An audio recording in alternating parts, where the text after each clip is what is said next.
say thank you to Steve later by phone, possibly. And now I want to call up to the microphone a longtime Routt County resident and decorated veteran of the United States Air Force, Buck Buckland.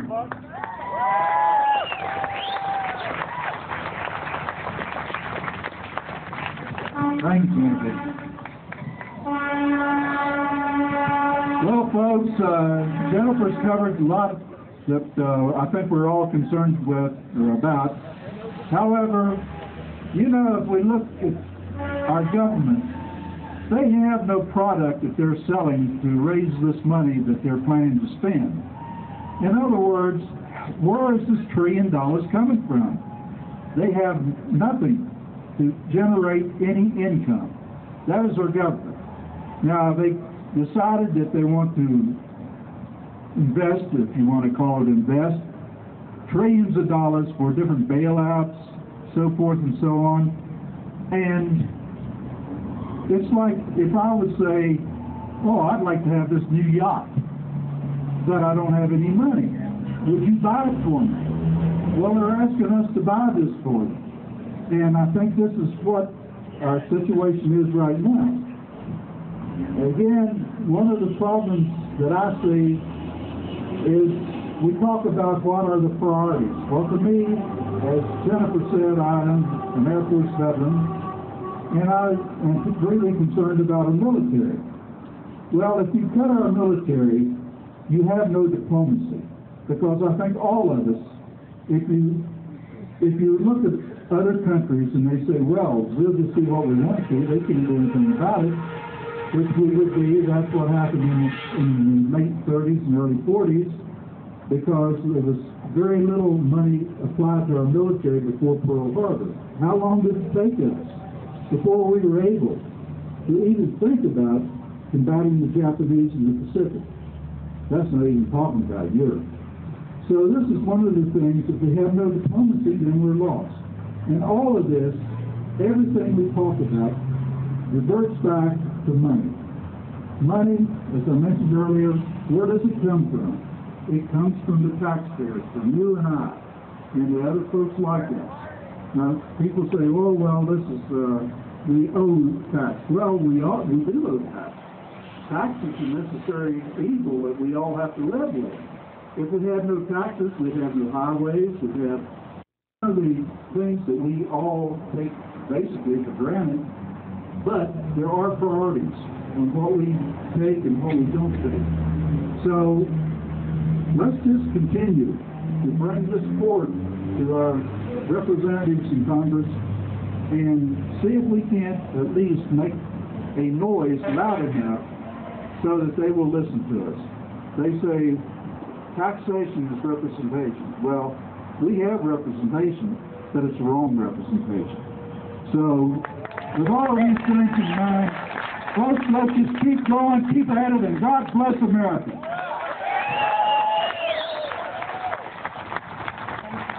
Thank you, Buck. You hit the nail right on the head, as usual. All right, now we have a little musical entertainment for you that we recorded. There's a gentleman by the name of Lloyd Marcus, self-described proud black conservative and president of the National Association for the Advancement of Conservative People of Color. Lloyd has recorded a song called the American Tea Party Anthem. Some of you have probably already heard it on the internet. The only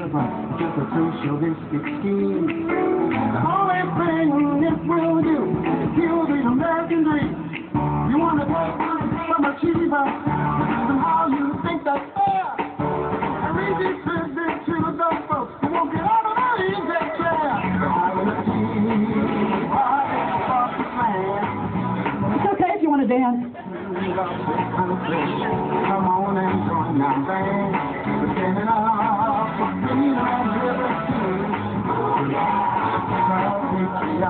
for freedom and liberty.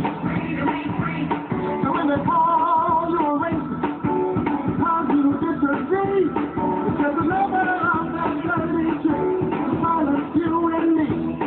I believe in the Constitution and all this stands for.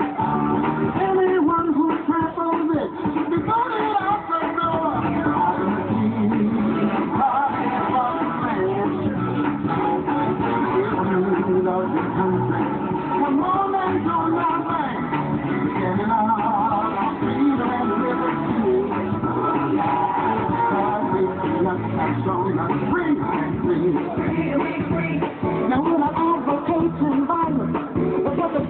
peace value.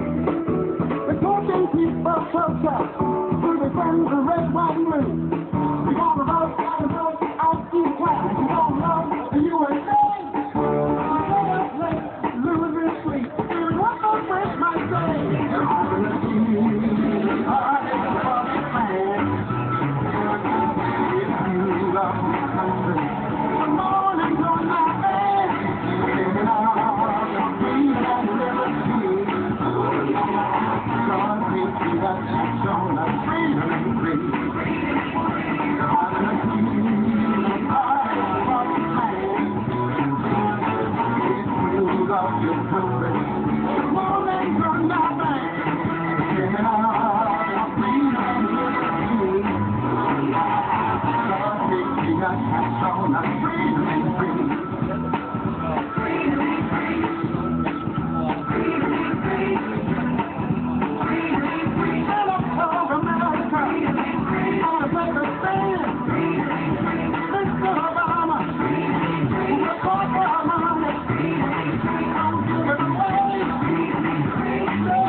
Yeah, let's hear it for Lloyd. Woo!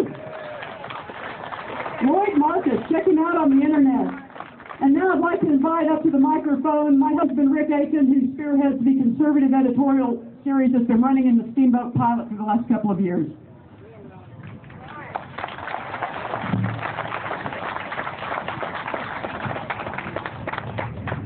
Good afternoon, fellow patriots. And they said a conservative editorial series couldn't run in the local paper. Today is a day not unlike the days we saw 233 years ago. Things are changing. These are, in fact, the times that try men's souls.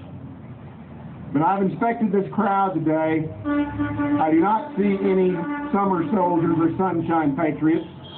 I see people who will not shrink from the challenge ahead of us. And understand, folks, the banners you see today, they are not the finish line. They are not the finish banner. They are the start sign. It's all about freedom. We have a long road ahead of us. It's up to us. We're the ones who have to drive home the message. We're the ones who have to call our congressmen. We're the ones who have to make it happen. Nobody is going to do it for us. Nobody runs your business for you. Nobody does your job for you. And nobody's going to do this for you. So we are going to take up the challenge. And I want you to join me in doing that. And I want you to get the word out. And when you talk to your representatives, are you going to take no for an answer? No! Are you going to take excuses for an answer? No! Are you going to take half a loaf? No! Of course you're not. You're American patriots. You deserve better, and you're going to get better. So I want you to join me in this battle. And I want you to make your representatives understand you are insisting. Because as Thomas Jefferson taught us over 200 years ago, when the people fear the government, there is tyranny. But when the government fears the people, there is liberty. God bless you and God bless America.